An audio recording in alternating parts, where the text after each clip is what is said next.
ओम नमो भगवते वासुदेवाय नमः।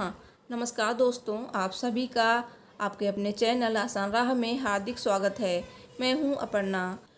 अजा एकादशी व्रत भाद्रपद मास कृष्ण पक्ष की एकादशी तिथि के दिन रखा जाता है। दोस्तों, भादो मास के कृष्ण पक्ष की एकादशी को अजा एकादशी के नाम से जाना जाता है और एकादशी हर माह में दो आती हैं, एक कृष्ण पक्ष में और दूसरी शुक्ल पक्ष में। धार्मिक दृष्टि से यह व्रत बेहद ही महत्वपूर्ण माना जाता है। एकादशी का दिन भगवान विष्णु को प्रिय होता है। इस दिन उनकी आराधना की जाती है। साथ ही इस दिन लक्ष्मी जी की भी पूजा की जाती है और माना जाता है कि अजा एकादशी व्रत से मनुष्य के समस्त प्रकार के पापों का नाश हो जाता है। जो इसका व्रत करता है वो इस लोक में सुख भोग कर अंत में विष्णु लोक को जाता है। इस व्रत का फल अश्वमेघ यज्ञ, कठिन तपस्या, तीर्थों में दान, स्नान आदि से मिलने वाले फलों से भी अधिक होता है। यह व्रत एकादशी तिथि से प्रारंभ होकर द्वादशी तिथि की सुबह समाप्त होता है। दोस्तों, एकादशी व्रत की तरह एकादशी व्रत का पारण भी बहुत ही महत्वपूर्ण होता है, तो व्रत का पारण शुभ मुहूर्त में ही करना चाहिए। तो आइए जानते हैं अजा एकादशी पूजा का शुभ मुहूर्त क्या है, साथ ही एकादशी तिथि कब से कब तक है। एकादशी तिथि प्रारंभ हो रही है 2 सितंबर गुरुवार प्रातःकाल 6:21 पर। एकादशी तिथि समाप्त हो रही है 3 सितंबर 2021 शुक्रवार प्रातःकाल 7:44 पर।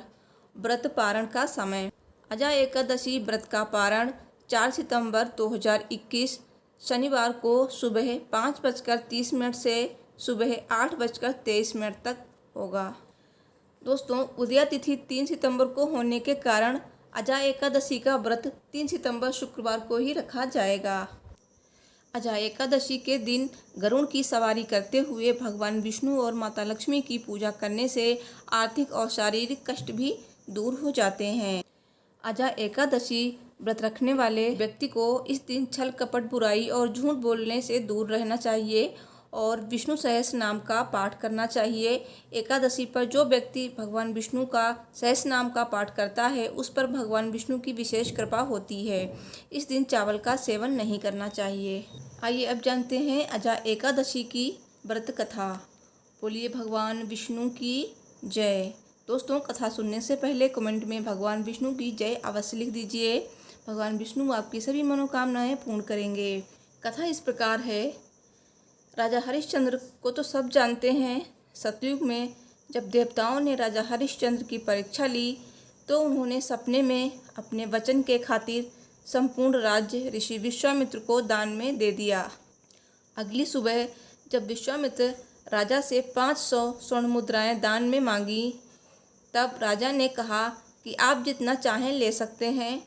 तब विश्वामित्र जी ने कहा, आप तो पहले से ही मुझे सब कुछ दे चुके हैं और फिर आप दान की हुई चीज़ को फिर से दान कैसे दे सकते हैं। तब राजा हरिश्चंद्र ने अपनी पत्नी और पुत्र को गिरवी रख दिया और स्वयं को दास के रूप में एक चांडाल के यहाँ काम करने लग गए। विष्णु भक्त राजा हरिश्चंद्र ने तमाम कष्टों के बाद भी धर्म का रास्ता नहीं छोड़ा। एक दिन भाद्रपद मास की शुक्ल पक्ष की एकादशी तिथि को राजा के पूरे परिवार ने कुछ खाया नहीं था और वे वैसे भी हरिनाम लेते रहते थे और उस दिन भी हरिनाम संकीर्तन कर रहे थे और शमशान के द्वार पर पहरा दे रहे थे। तभी उन्होंने देखा कि राजा की पत्नी अपने बेटे रोहिताश्व का मृत शरीर अपने हाथों में लेकर शमशान की तरफ रोती हुई चली आ रही है।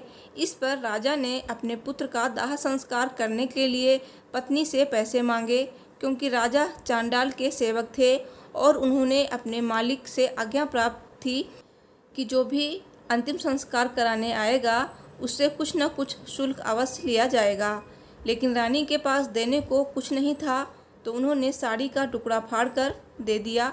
राजा के कर्तव्य परायणता को देखकर भगवान बहुत प्रसन्न हुए और उनके पुत्र को जीवित कर दिया और राजा हरिश्चंद्र का सारा राजपाट वापस लौटा दिया। इस प्रकार अजा एकादशी का व्रत करने से राजा हरिश्चंद्र के सभी दुखों का अंत हुआ। बोलिए भगवान विष्णु की जय। बोलिए माता लक्ष्मी की जय। बोलिए माता एकादशी की जय। दोस्तों आशा करती हूँ मेरी वीडियो आपको पसंद आई होगी, तो प्लीज़ वीडियो को लाइक शेयर कीजिए और मेरे चैनल को सब्सक्राइब कीजिए। Thanks for watching. हर हर महादेव। जय श्री लक्ष्मी नारायण जी।